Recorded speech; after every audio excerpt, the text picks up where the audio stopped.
Smart Bourse vous est présenté par Tikeo Capital.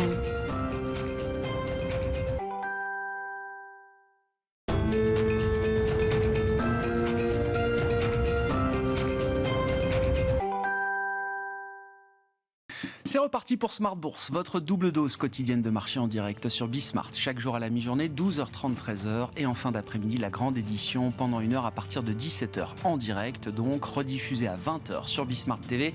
Émission que vous retrouvez chaque jour en replay sur bismart.fr et en podcast sur l'ensemble de vos plateformes. Au sommaire de cette édition ce soir, la consolidation qui se poursuit tranquillement sur les marchés. Quand on parle de consolidation, on parle de consolidation à plat. On n'est pas à l'abri de terminer cette séance légèrement dans le vert en Europe avec des indices qui tiennent les niveaux atteints après ce rebond d'automne qui nous a permis de remonter de 20% et plus sur les indices actions européens notamment, et un CAC 40 qui tourne toujours autour des 6700 points en cette fin de séance avec un mouvement sur l'obligataire qui devient quand même assez significatif, notamment sur la partie américaine avec des taux américains et des taux longs notamment qui baissent encore assez nettement aujourd'hui d'environ 10 points de base sur la maturité 10 ans aux États-Unis. Et pour autant, des marchés américains qui restent un petit peu scotchés. On notera d'ailleurs que le Nasdaq sous-performe l'indice Dow Jones dans cette phase de baisse des taux américains, ce qui est assez inhabituel. En tout cas, quand on a les corrélations historiques en tête. Voilà pour la situation des marchés en cette fin d'année. Vous aurez le résumé complet de la séance en cours avec Alix Nguyen dans un instant.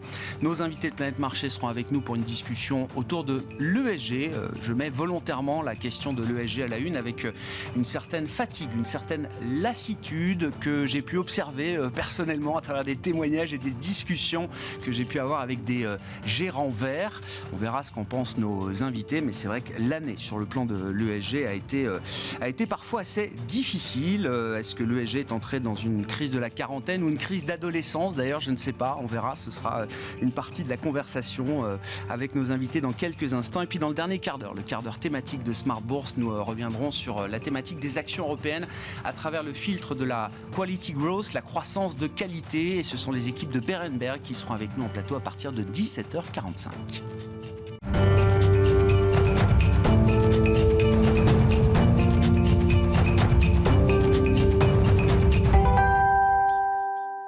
Bon, c'est vrai que la dynamique sur les marchés actions en Europe est un peu moins forte depuis quelques jours, mais on vient quand même d'encaisser un rebond de 20% et plus sur les actions européennes, et on est dans cette phase de digestion, de consolidation à plat, avec une clôture potentiellement positive ce soir pour la Bourse de Paris, Alix. Oui, Wall Street de son côté est à la peine, encore sous l'effet de la mise en garde par les grandes banques américaines d'un risque de récession. Le PDG de la banque américaine JP Morgan Chase, Jamie Dimon, a notamment prévenu sur CNBC que l'inflation et les mesures de la Fed pour la contrer pourraient bien faire dérailler l'économie et provoquer une récession modérée ou sévère. Le directeur général de Goldman Sachs, David Salomon, va lui aussi en ce sens et dit s'attendre à une période agitée sur le plan économique. L'optimisme engendré par l'assouplissement de la politique zéro Covid en Chine se trouve donc dilué. Une détente chinoise par ailleurs relativisée par la chute du commerce extérieur chinois. En novembre, elle ressort marquée par une chute de 8,7% sur un an des exportations et de 10,6% des importations. Et puis, dernière séquence banque centrale de cette année. En attendant les décisions de la Fed et de la BCE la semaine prochaine, c'est la Banque du Canada qui rendait sa décision de politique monétaire cet après-midi. Oui, l'institution relève son taux d'intérêt directeur de 50 points de base pour le porter à 4,25%. Il se trouve ainsi à son plus haut niveau depuis 2008. Dans ces perspectives, la Banque du Canada explique que son conseil de direction évaluera s'il est nécessaire de relever encore le taux directeur pour ramener l'offre et la demande en équilibre et l'inflation à la cible. Cette décision marque la 7e augmentation consécutive depuis le mois de mars. Et puis du côté des entreprises qui se distinguent aujourd'hui sur les marchés, on notera la forte hausse des titres Sanofi et GlaxoSmithKline après une victoire judiciaire pour les deux laboratoires. Et ce après le rejet par un tribunal américain des plaintes sur le Zantac, un traitement de l'acidité gastrique accusé d'être cancérigène. Pour rappel, le Zantac a été approuvé en 1983 pour devenir en 1988 le plus vendu au monde et l'un des premiers à dépasser le milliard de dollars des ventes annuelles. Plusieurs milliers de plaintes avaient été déposées devant la justice fédérale américaine contre les 2 groupes pharmaceutiques. Le juge a estimé que ces plaintes n'étaient pas étayées par de solides arguments scientifiques. À noter que les laboratoires restent visés par des dizaines de milliers de plaintes similaires devant d'autres tribunaux d'État. Tendance, mon ami, chaque soir à 17h, les infos clés de marché avec Alix Nguyen dans Smart Bourse sur Bismart.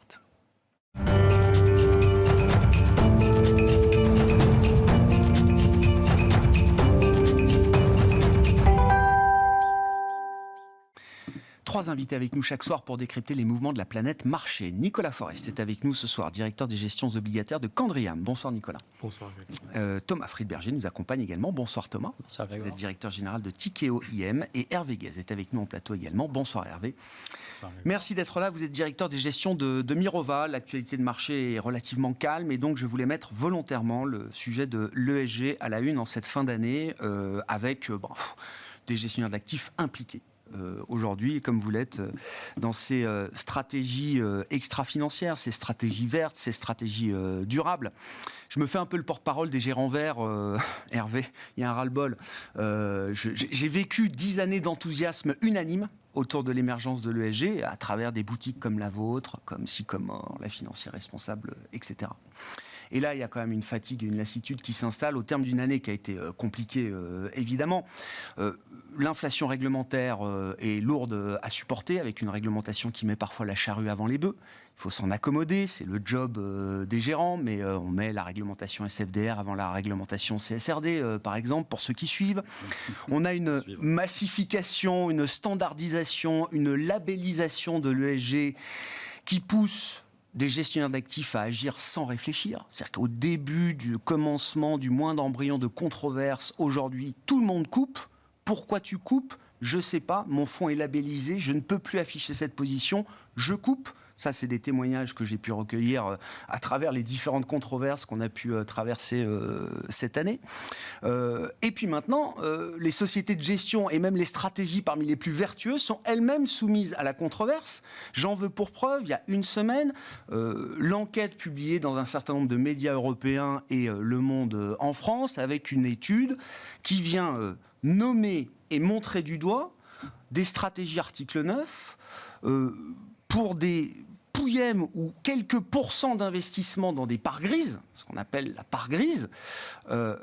Et quand on regarde à quoi correspondent ces parts grises, on s'aperçoit que ces fonds, et certains ont été cités, de chez Mirova, de chez Candriam, investissent dans quoi ?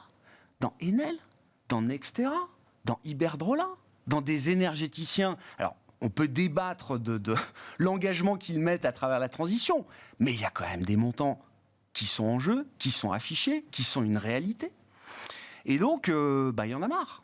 Il y a quelque chose qui tourne plus rond de ce point de vue-là, Hervé, et je voulais qu'on remette un peu les choses au carré, parce que cet épuisement, il est quand même assez délétère, je trouve, à ce stade, au regard des enjeux qui sont les nôtres aujourd'hui.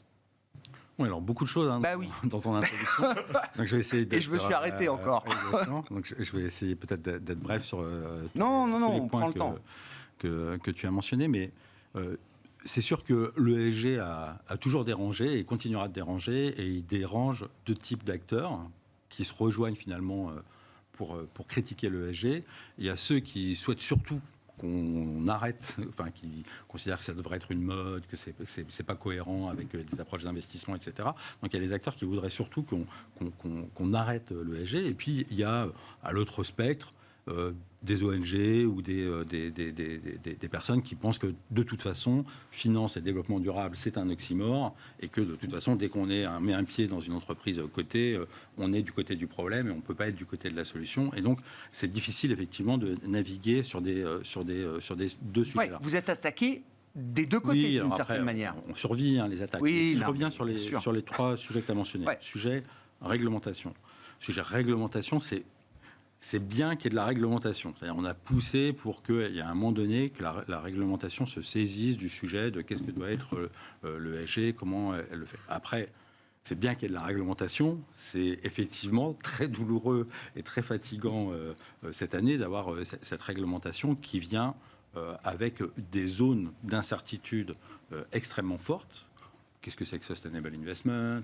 combien on doit mettre, etc., etc. Donc je pense que le travail de maturation de qu'est-ce qu'on voulait faire dans une réglementation produit est venu peut-être très vite, alors qu'il y a des questions clés qui n'ont pas été résolues sur la façon de l'implémenter. Donc on a des débats extrêmement pointilleux en interne avec les régulateurs, etc., sur la façon d'interpréter la régulation. Voilà, avec une question clé pour moi, qui est de se dire finalement, on a créé 3 types de fonds, hein, les fonds article 6, article 8, article 9. Les fonds article 6, c'était censé être de l'intégration ESG très... Enfin, c'est pas trop le sujet, quoi, de la gestion. Il y a peut-être des risques réputationnels à regarder. Il faut faire quand même un peu de choses sur l'éthique, mais pas trop de choses. Article 8, c'était censé être des fonds qui intègrent les questions ESG, mais c'est un élément parmi d'autres dans la stratégie d'investissement dont l'objectif reste principalement un objectif de rendement risque. Et article 9, c'était censé être des fonds qui se disent bah non, moi, le ESG, c'est pas simplement une façon d'intégrer une information pour viser un couple rendement-risque, c'est un objectif d'investissement en tant que tel, à côté de mon objectif rendement-risque. Et donc, à partir de là, on aurait pu s'attendre à ce qu'on ait des parts de marché, je ne sais pas, est-ce que c'est 5%, 40%, 50%, etc. Et en fait, qu'est-ce qui est en train de se passer ?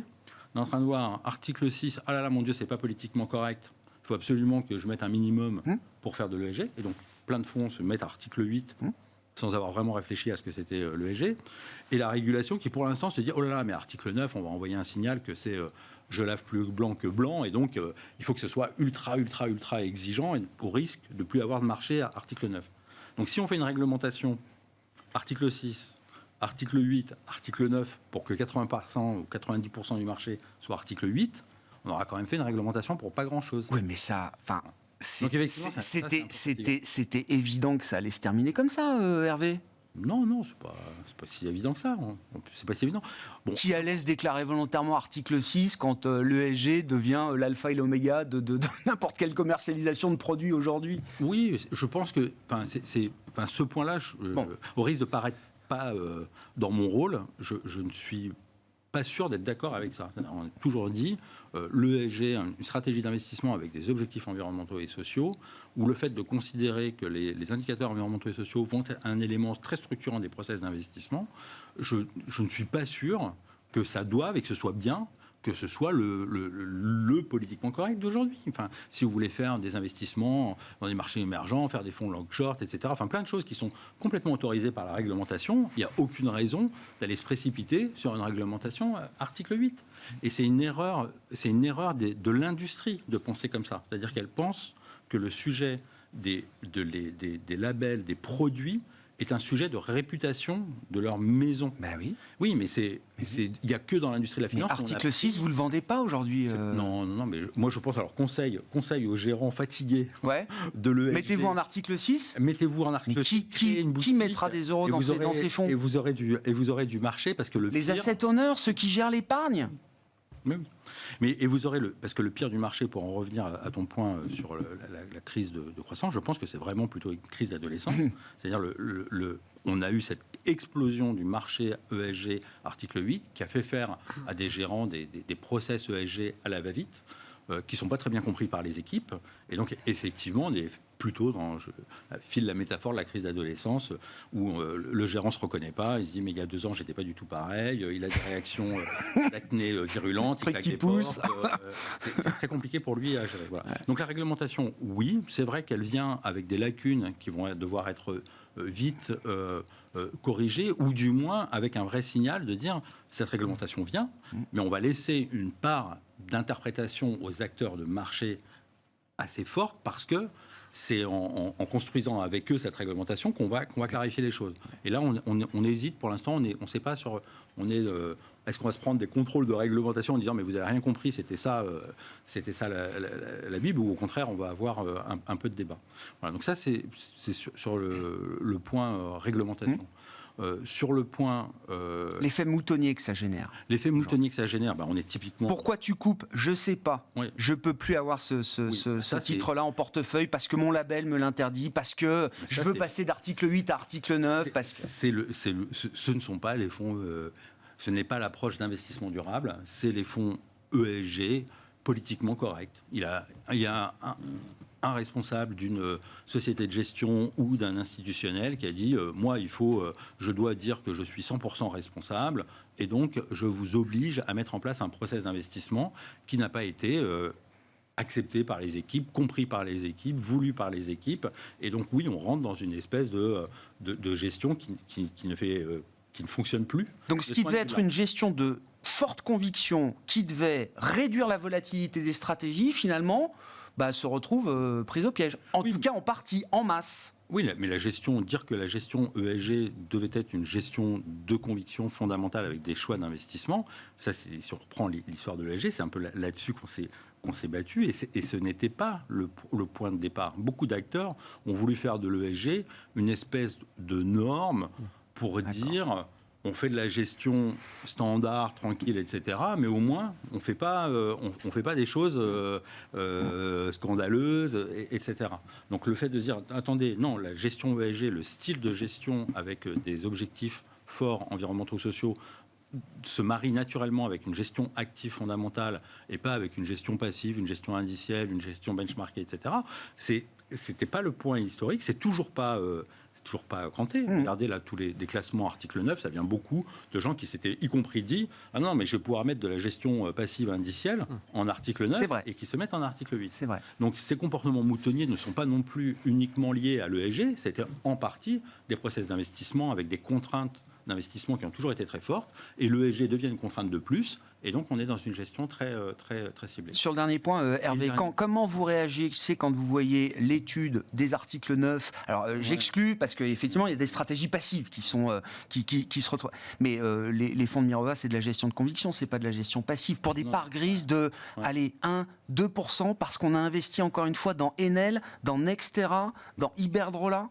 C'est comme la réglementation, on est quand même très heureux qu'il y ait des journalistes, des investigateurs qui s'intéressent enfin au sujet de la finance durable. Enfin, quelle manière de s'y intéresser, Hervé ? Blague à part. C'est pas possible. Blague à part. C'est bien que les gens s'intéressent aux questions. Est-ce que les conclusions de se dire on va mettre dans le même sac du charbon, des énergéticiens, du transport, etc., c'est une bonne façon de faire une analyse? Évidemment non. La grande tromperie des fonds d'investissement verts. Évidemment non, mais ils sont sur leur phase d'apprentissage. Eux, ils sont encore sur la phase d'adolescence.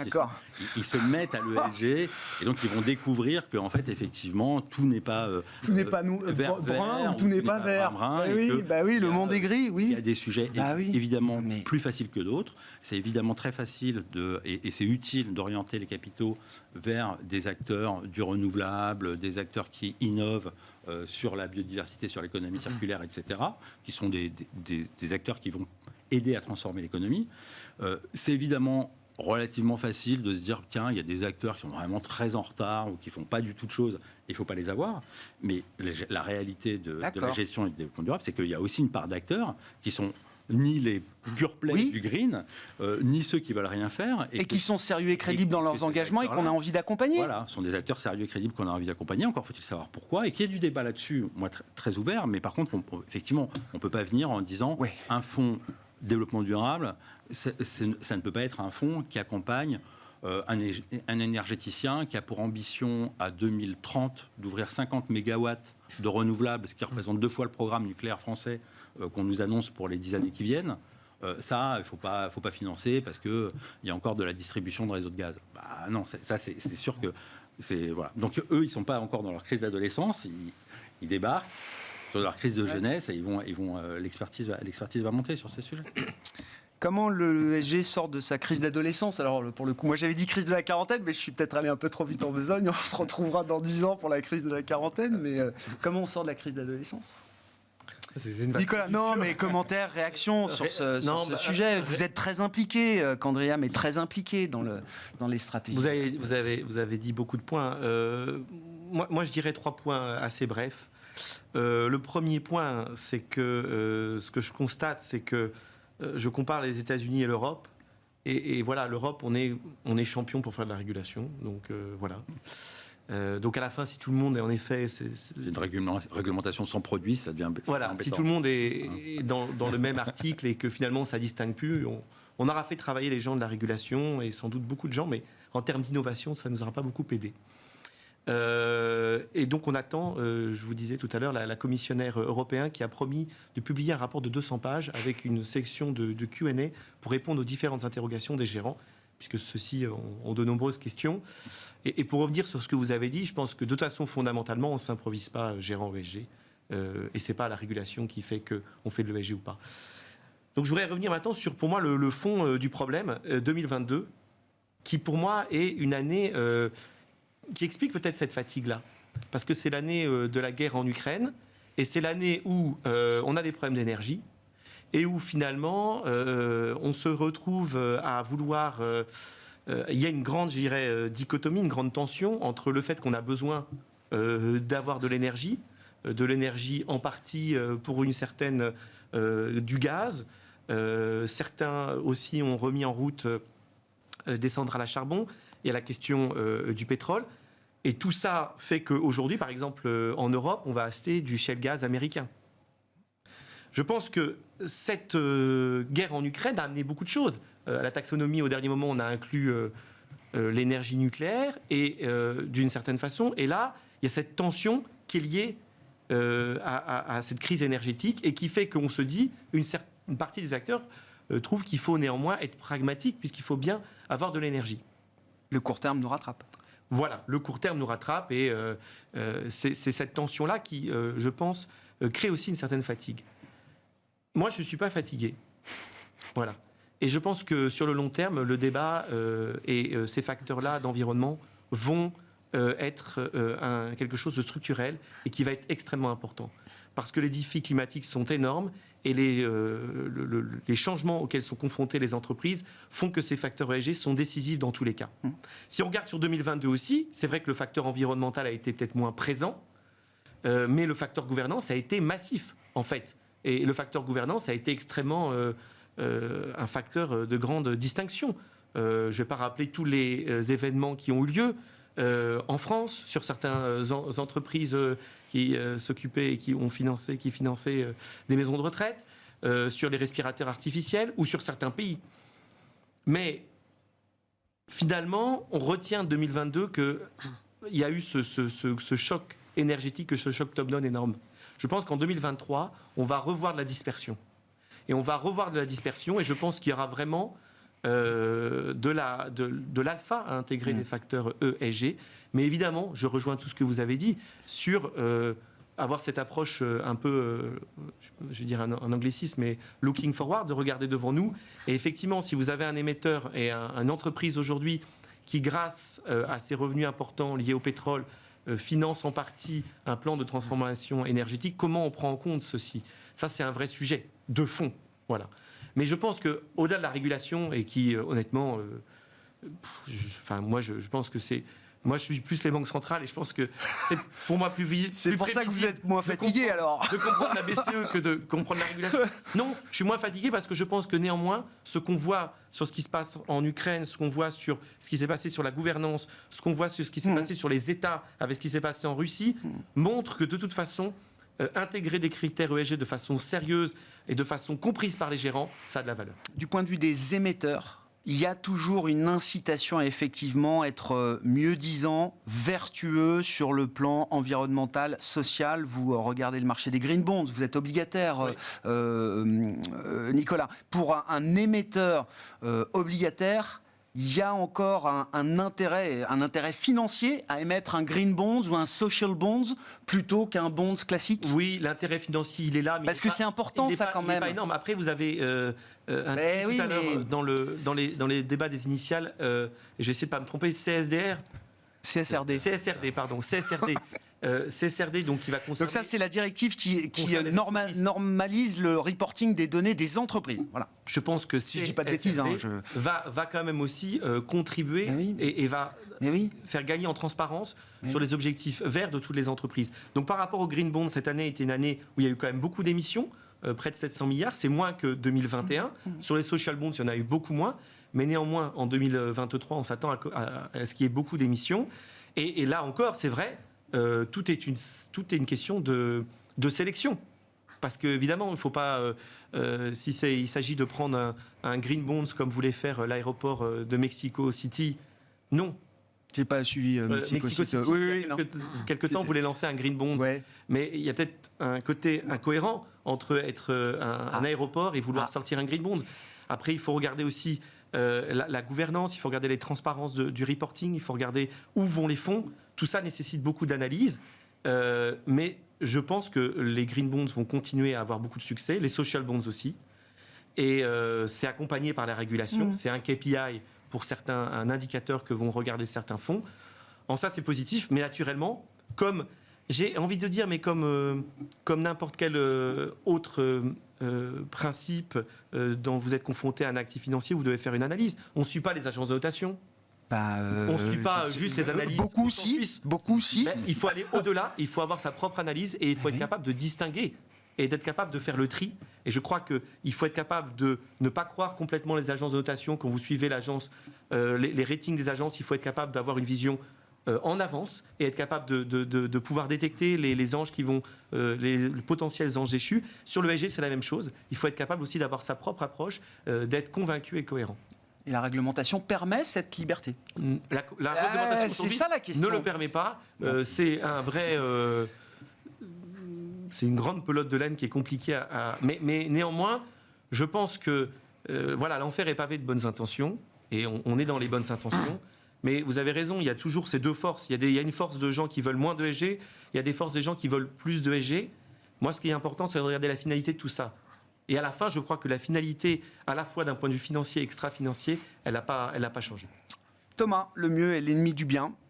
Commentaires, réflexions, et encore une fois sur non mais si on prend le temps, on peut parler des banques centrales, mais parlons de l'ESG quand même de temps en temps.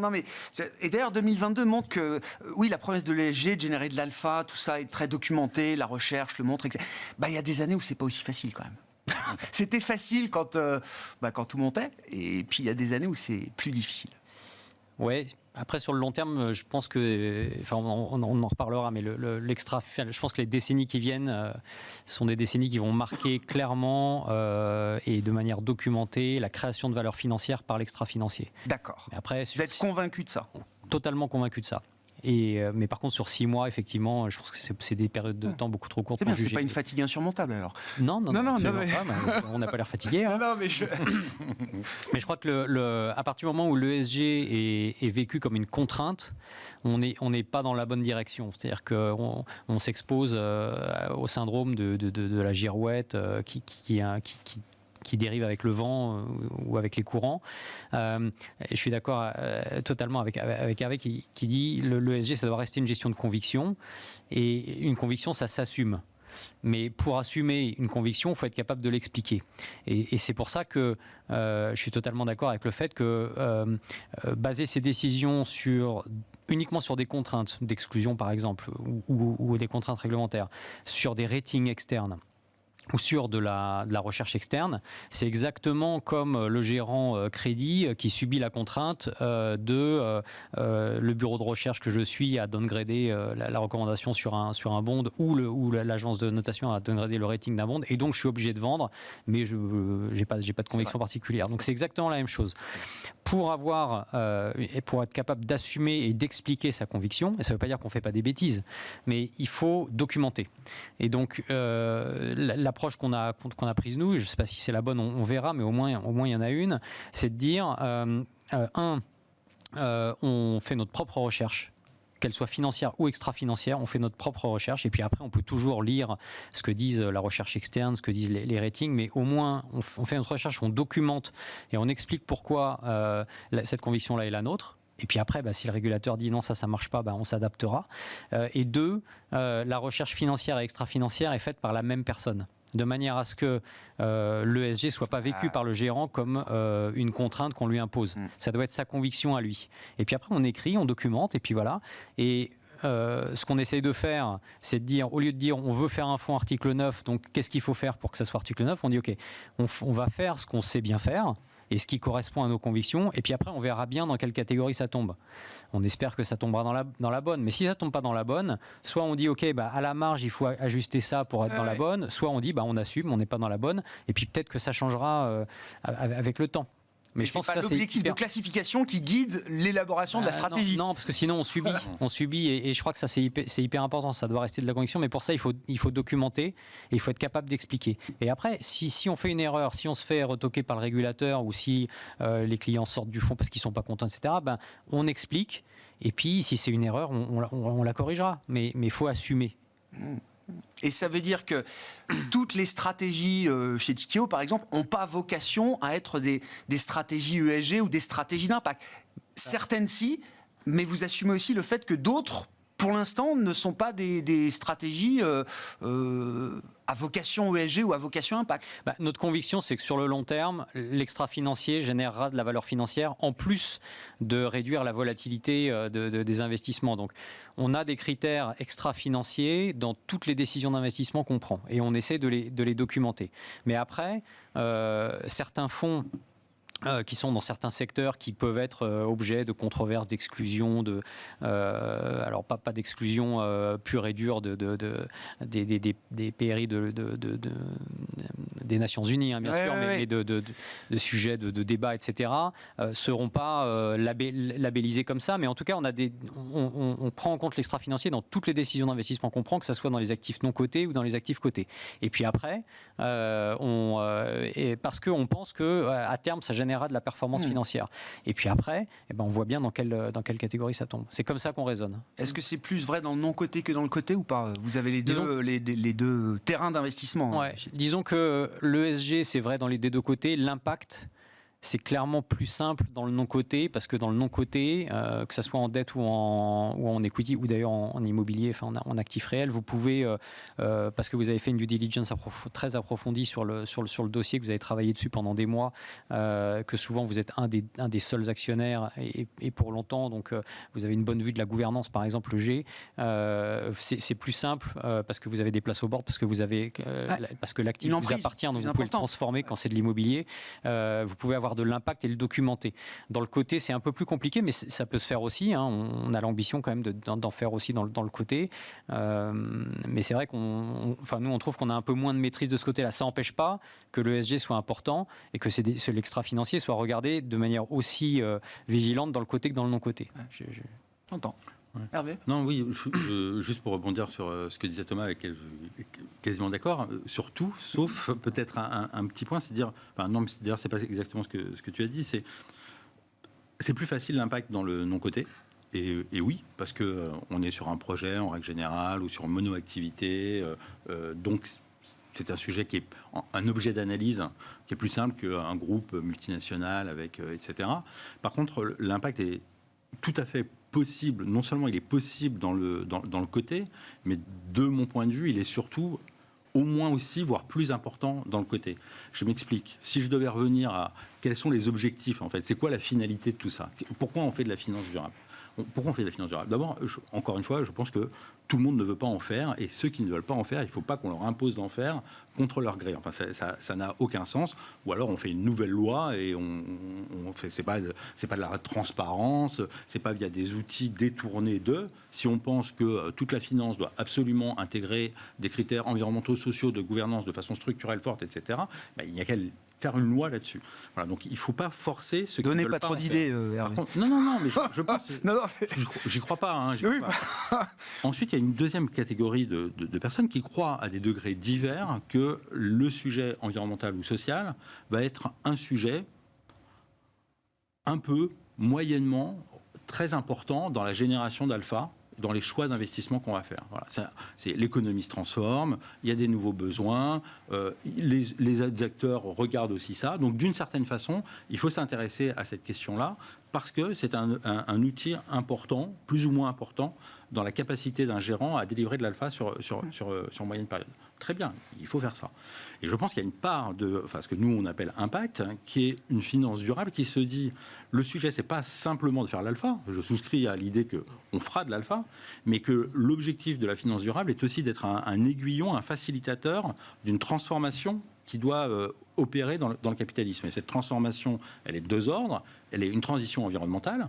Et donc, quel est l'objectif d'investissement ? C'est comment on peut faciliter la transition environnementale.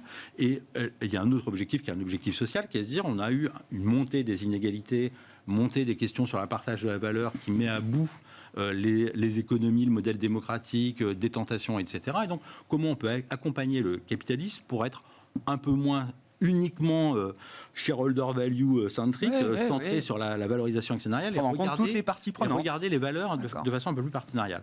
Et quand on a cet objectif d'investissement-là, se dire que parce que, ça peut être la tendance dans la réglementation, etc., se dire que parce que dans le monde des grandes entreprises, c'est question de comment on doit transformer la gouvernance des entreprises pour être sur les parties prenantes, comment on doit accompagner la transition environnementale, c'est plus compliqué. Si on se dit que c'est parce que c'est plus compliqué, il ne faut surtout pas le faire, il ne faut surtout pas réguler, il ne faut pas réglementer, on aura, je pense, raté un des grands objectifs qu'on poursuit, qui est cette transformation. Donc, C'est pour ça que cette étude, encore une fois, est désespérante, je trouve. Non, elle est pas. Un peu. Oui, alors, non, mais bon, bref, je vais faire un peu de philosophie dans le désespoir. C'est souvent le chemin pour être heureux. Parce que quand on vit, l'autre facette de l'espoir, c'est la crainte. C'est-à-dire, si vous viviez dans l'espoir de quelque chose, c'est que vous craignez son avènement. Quand vous êtes désespéré, c'est-à-dire, moi je n'attendais rien d'autre qu'une montée progressive là-dedans, je suis persuadé que, encore une fois, on sortira plus fort de cette crise-là. C'est une crise, de croissance. Beaucoup de gens font des choses avec plus ou moins d'expertise, de sincérité, etc. Mais à la fin, je pense qu'on va capter un peu plus cette idée qu'il y a une finance durable utile pour la transformation d'un modèle économique. Il y a de toute façon, ça a été dit, une montée extrêmement forte. Il y a qu'à voir tous les plans d'investissement sur le sujet de la transition écologique. Donc il faudrait quand même être un peu aveugle pour ne pas se dire qu'il se passe des choses et pas s'y intéresser. Mais par contre, s'il y a des gens qui veulent spéculer sur du hedge fund et faire des allers-retours dans la journée sur des outils d'investissement qui ont le droit de citer, laissons-les faire. Laissons-les faire. Thomas, vous vouliez ajouter un mot ? Juste pour préciser, c'est possible de faire évidemment de l'impact dans le côté. C'est ce que je dis. Ce que je dis, c'est que pour faire de l'impact, un impact, ça nécessite un dialogue avec l'entreprise dans laquelle vous investissez, que ce soit en dette ou en action. Et ce dialogue, il est facilité, en tout cas dans mon côté, par le fait qu'on a des places au board, par exemple, ou que dans le cas de la dette, on est le seul prêteur, ou on est censeur au board et observateur, etc.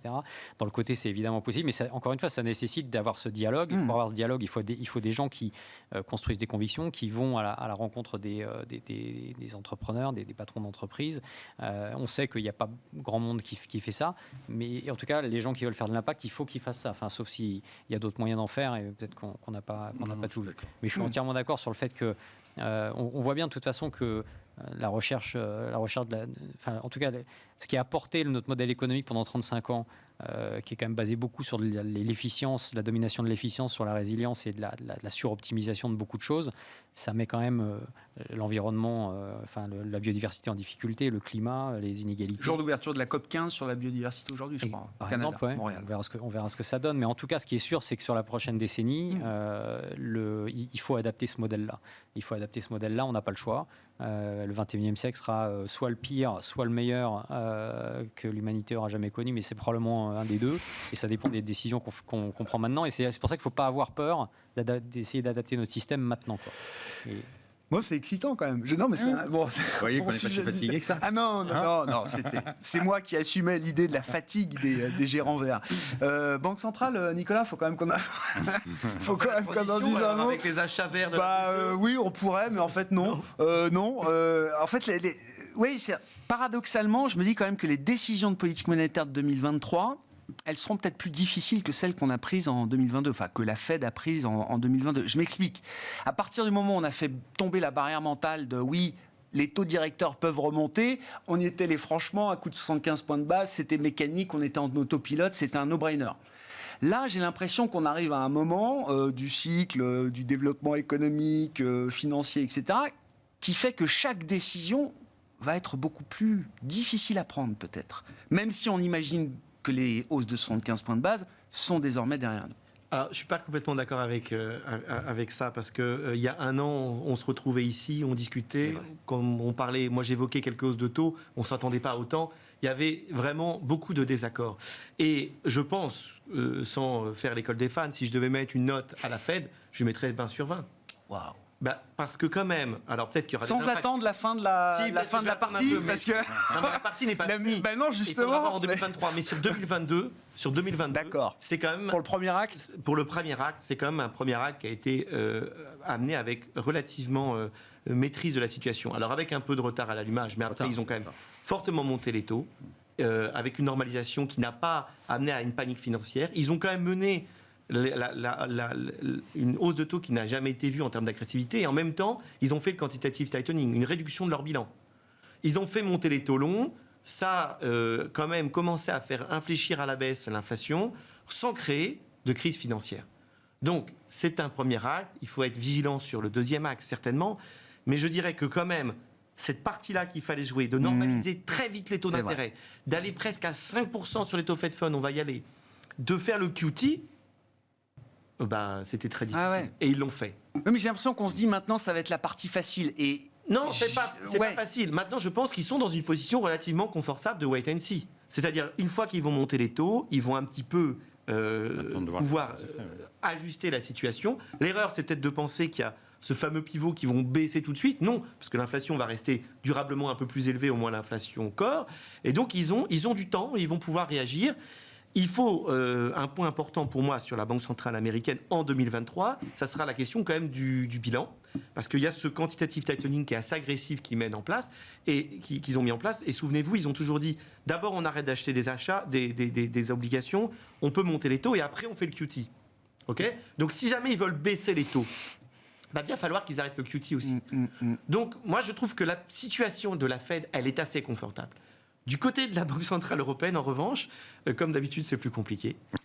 Parce qu'ils sont beaucoup plus en retard que la Banque centrale américaine, parce que l'inflation, les dynamiques d'inflation sont différentes, parce qu'elles restent plus élevées, et puis parce qu'il y a le problème du bilan de la BCE, qui n'ont toujours pas réglé. Il va falloir juste arrêter d'acheter des actifs.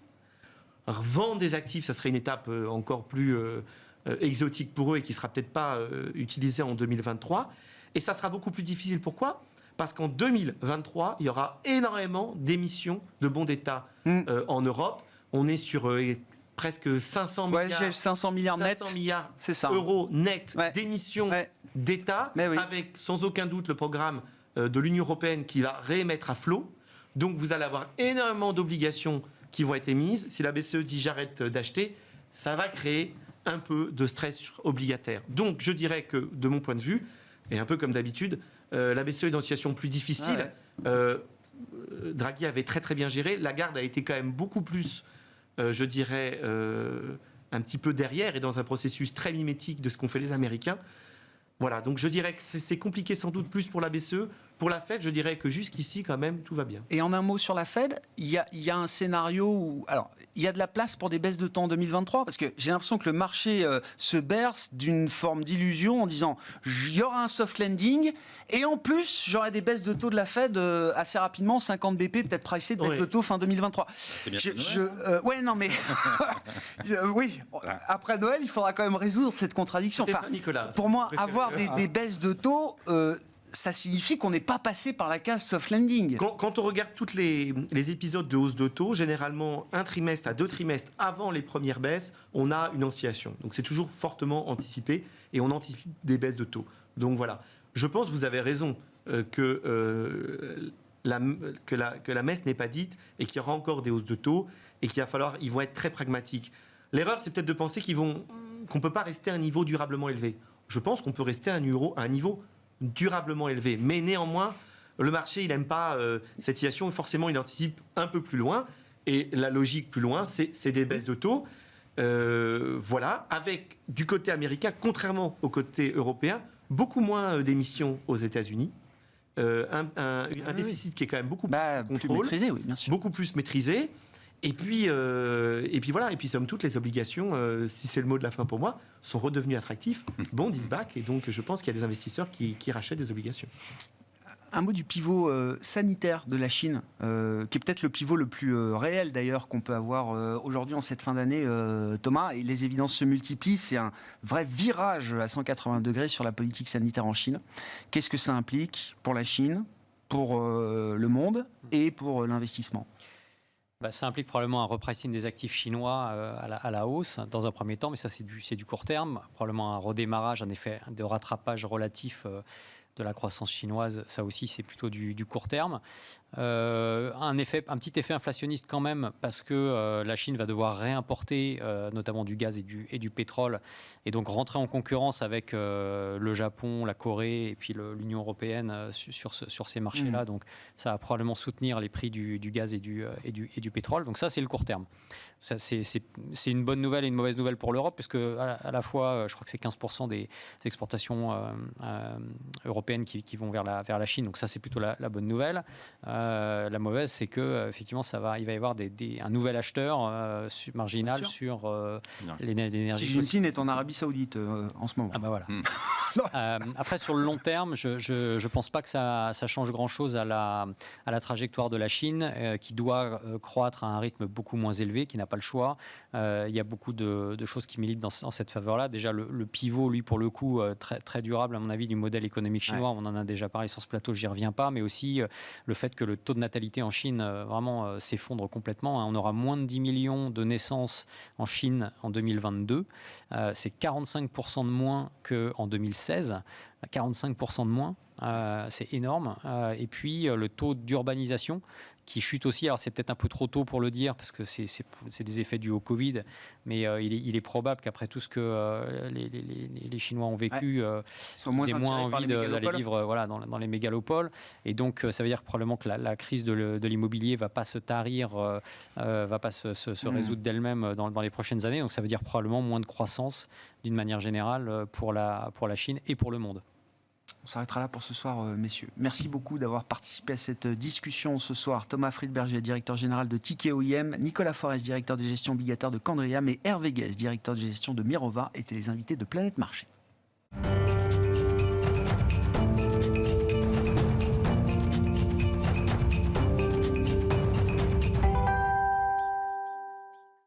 Le dernier quart d'heure de Smart Bourse, chaque soir, c'est le quart d'heure thématique. Et le thème ce soir est celui des actions européennes. Quel bon moment pour parler des actions européennes après ce rallye de 2 mois qui vient corriger en partie, on va dire, la douleur de cette année 2022 pour les stratégies actions notamment et les stratégies obligataires également. Mais nous parlons des actions européennes à travers le filtre de la croissance de qualité, la quality growth, comme on dit en anglais. C'est Franck Sabal, responsable du développement des activités de gestion d'actifs de Berenberg, qui est à mes côtés en plateau. Franck, bonsoir. Bonsoir. Merci beaucoup d'être là.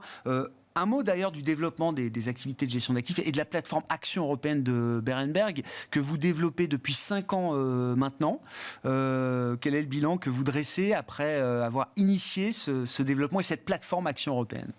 Le bilan, il est positif. Il y a 5 ans, effectivement, la banque Berenberg, qui elle a 400 ans d'histoire, a décidé de repositionner la gestion d'actifs et de se positionner sur les actions Europe et avec ce côté croissance-qualité. Il y a 5 ans, c'était quand même un sacré pari. Il y avait beaucoup d'acteurs en place et on savait que c'était un gros challenge.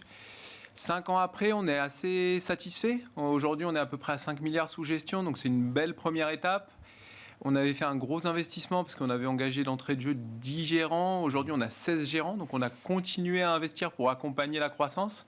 Je dirais que ce qu'on recherche dans les sociétés, on essaie aussi de le mettre en place au quotidien. Les gérants. Exactement. Donc c'est une belle première étape avec cette volonté de continuer à développer et continuer à investir. Qu'est-ce qui vous caractérise dans l'univers de la gestion d'actifs dédiée aux actions européennes? Qu'est-ce qui fait la particularité de votre plateforme? Qu'est-ce que les clients viennent chercher chez vous, Franck? Ce qu'ils viennent chercher, je pense, et ce qui explique aussi le premier succès qu'on a eu, c'est qu'on a une équipe déjà qui bosse ensemble. Donc on a une structure de boutique de gestion, mais intégrée dans une banque avec 1600 personnes, donc une structure assez unique au final en Europe. Et cette équipe, elle a beaucoup de flexibilité. Et l'autre point qui a beaucoup joué en notre faveur, c'est qu'on a monté une équipe qui peut identifier une société qui fait 200 millions de capitalisation jusqu'à 100 milliards.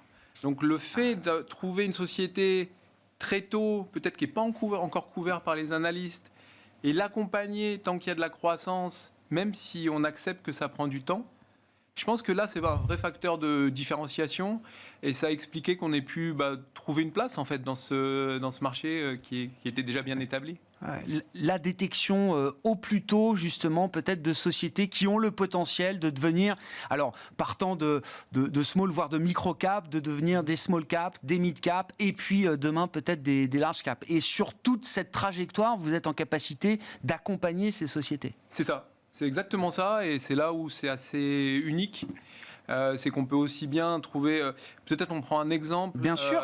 Si on prend l'exemple de Infineon, par Ouais. exemple, c'est une société qu'on a rentrée dans les portefeuilles quand ça valait 7 milliards.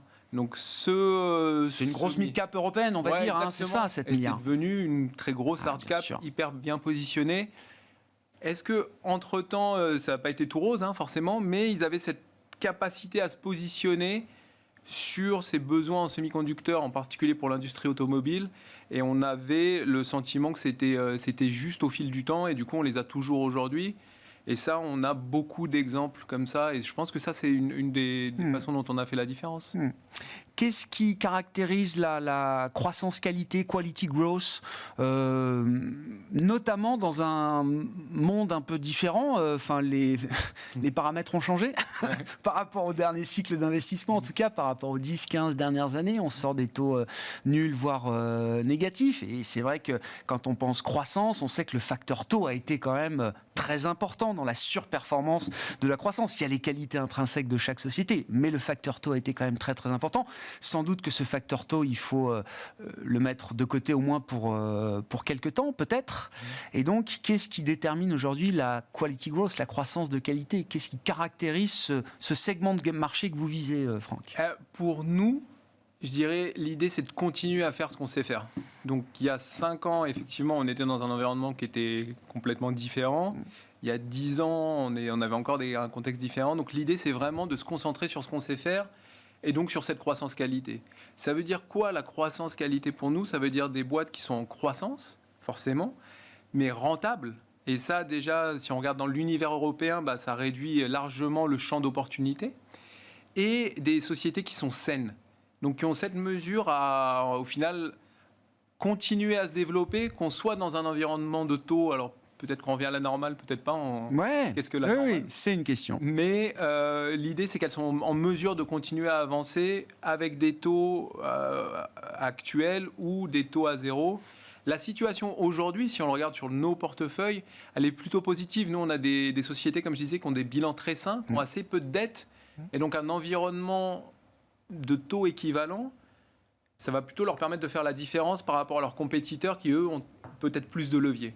Donc c'est là où on est assez serein et surtout on veut continuer à faire ce qu'on sait faire. Je pense que c'est vraiment pour ça aussi qu'on a eu la confiance des clients et des investisseurs. Ils viennent chez nous pour ce côté croissance-qualité très pur. On ne va pas changer. Croissance-qualité, est-ce que ça veut dire que la valorisation est un sujet secondaire? S'il y a de la croissance, s'il y a de la qualité, je suis prêt à payer une prime, peut-être par rapport au secteur ou par rapport à l'ensemble du marché? Oui. Oui. Ouais, je vais répondre en un mot, mais oui. Pourquoi? Parce que, en fait, alors, on n'est pas prêt non plus à payer n'importe quel type de prix, mais si on est sur une société rentable, qui a une croissance, disons, autour de 15% par an, qu'elle est en mesure de faire ça sur les 3-5 prochaines années. En tout cas, c'est ce qu'on attend. Ouais, bien sûr. Et surtout parce qu'elle a été en mesure de le faire depuis 3, 5 ou 10 ans. Dans ce cas-là, effectivement, on est prêt à payer un premium sur en termes de valorisation. Maintenant, quel est le premium qui est juste? L'année dernière, janvier 2021, on avait les mêmes questions. On nous disait, mais les valos sont trop hautes. Et au final, 2021 était notre meilleure année. On a terminé au plus haut en novembre 2021 sur le Nasdaq, c'est ça? Et le 2022, le janvier 2022, ça a été le de-rating, je pense, le plus violent peut-être le plus violent historique. Ouais. Et du coup, c'est des choses qu'on accepte, en fait. Ce qu'on fait, c'est qu'on va ajuster forcément en fonction de cette croissance et en fonction des niveaux de valorisation. Aujourd'hui, les niveaux de valo ont baissé d'environ 40% sur nos titres, ce qui est assez bien sûr fort. Mais sur le fond, les sociétés restent très solides et c'est ça qu'on veut. Et c'est ça qu'on va chercher de façon permanente. Il y a un exemple qui incarne cette quality growth là aujourd'hui en Europe pour vous, Franck? Oui, il y en a beaucoup. Il y en a plusieurs, j'imagine. Mais on va en prendre un. Mais si on prend, par exemple, on peut aller en Angleterre, on va prendre une société qui s'appelle Discovery. Eux, c'est des fournisseurs de pièces électroniques. Ouais. Donc, sur le principe, c'est assez simple. Ils ont différents secteurs d'activité, mais si on se concentre sur les énergies renouvelables, vous en parliez un petit peu avant. bien sûr, ouais. On prend une société qui fabrique des éoliennes. Ils vont venir voir Discovery, typiquement pour fabriquer les aimants nécessaires à faire tourner l'éolienne. Ouais. D'accord ? Donc Discovery, c'est une société qui est hyper spécialisée, hyper niche, qui est aujourd'hui une capitalisation de l'ordre de 800 millions, qu'on avait rentré quand ça valait 250 millions. Ah oui, mais c'est ça. il y a plusieurs années, donc Ouais. l'idée d'accompagnement. Ouais. Et cette société-là, en fait, elle fait la différence. Elle fait la différence pourquoi ? Parce qu'en gros, c'est une société qui regroupe 200 ingénieurs, hyper spécialisés. Et quand il y a un besoin spécifique, ils vont venir accompagner le client pour ce côté très, très technique et avec leur savoir-faire. Ce type de société, aujourd'hui, on en trouve en Europe. On a, quand on regarde les indices de référence en Europe, on a l'impression que c'est un peu old school souvent. Mais au final, il y a dans ces 8000 titres énormément de possibilités. Discovery, c'est un exemple. Et dans les portefeuilles, on a de nombreux autres exemples d'activités très niches où ils sont en mesure de faire la différence. Oui, donc c'est la conviction que c'est à travers la croissance de qualité que les investisseurs, notamment non résidents, reviendront s'intéresser à l'Europe. Je pense les deux. Les deux. Et même les investisseurs résidents, vous voulez dire, Les qui sont résidents. parfois un peu désespérés aussi par leur propre univers d'investissement. Bah, disons que, comme je disais, ces indices, ils ne font pas rêver. Non. Si on regarde, c'est un des rares indices sur 25-30 ans qui n'a pas vraiment créé de valeur. Si on va chercher ces sociétés sur le long terme, si on les accompagne sur le long terme, si on a cette discipline de sélection, là, on peut créer de la valeur. Et c'est ce qu'on voit, nous. Alors, évidemment que 2022 n'est pas une bonne année, sans surprise. Mais on regarde sur 3 ans, 5 ans, ça fonctionne. Ça crée de la valeur parce que aujourd'hui, en Europe, il existe des sociétés qui ont des positionnements hyper niches et vraiment en position pour continuer à croître. Bon. Quel est l'objectif que vous fixez pour la plateforme Action européenne de Berenberg dans les 3 à 5 prochaines années maintenant, Franck ? L'objectif, alors je dirais pas d'objectif chiffré, Non. j'y crois assez peu, mais l'objectif c'est de continuer à croître, continuer à devenir un acteur vraiment de référence sur les actions européennes, continuer à investir dans les équipes de gestion, de support, de développement. C'est un people business ? Ouais. De ce point de vue-là. Oui, c'est vraiment... Non, mais on parlait des dérives, des failles de l'ESG, de la standardisation, de la modélisation à outrance ou de la gestion quantitative qui devient quand même très très importante, qui est un outil très très important, mais in fine, ça reste un people business. En particulier pour nous, on est dans le pur stock picking, la sélection de titres, et avec vraiment une recherche très très précise. Donc là, on parle de people business au niveau de l'équipe, mais aussi quand on va identifier une société qui n'est pas couverte par les analystes, qui peut être en Suède, au Danemark ou en Italie, là on a besoin aussi d'engager avec les sociétés, avec les fondateurs des sociétés. Donc là on est dans du très humain. De la relation. Exactement. Merci beaucoup Franck, merci d'être venu nous parler des actions européennes et encore une fois c'est un très bon moment pour parler des actions européennes en cette fin d'année. Franck Sabat qui était avec nous, l'invité du quart d'heure thématique de Smart Bourse, responsable du développement des activités de gestion d'actifs chez Berenberg.